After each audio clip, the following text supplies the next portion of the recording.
So that's the back and forth on all of this and how much this could mean to Apple. Of course, if you think about that larger phone and you get it souped up with all the memory and all the goodies, I mean, you're really setting yourself back on almost $1,500.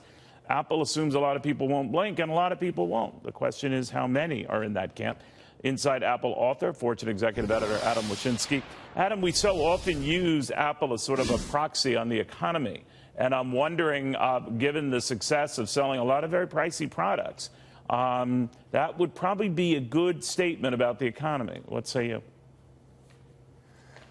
Well, I think many factors point to the economy being strong. I agree, Neil, except I would argue that Apple high-end products are sort of freakish and maybe an outlier. I have a similar feeling when I see people spending $1,000 on a phone that I see when I go to a professional baseball game or a professional football game, and I see people, obviously just from the food and the beer and the tickets dropping, hundreds of dollars with their family, maybe $1,000. I'm thinking, boy, things must be pretty good. And I think my point is it's a segment of the country that can afford this sort of thing, and they sure are spending.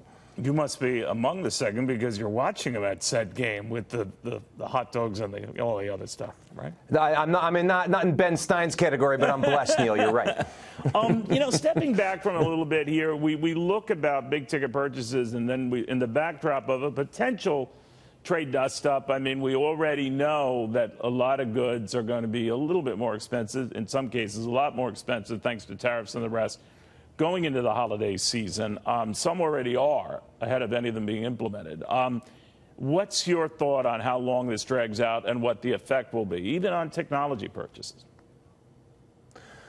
Well, first I'll say you and I have had this conversation several times that I thought Apple would be the last domino to fall, and that's been true.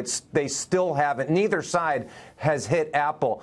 That said, Neil, I see a potential train wreck coming very soon for the Christmas shopping season, for the U.S. economy, because I think these two very macho leaders of China and the United States are setting themselves up to be in a situation of not backing down. And so far, we haven't felt the effects very much because I think they've been phased in slowly.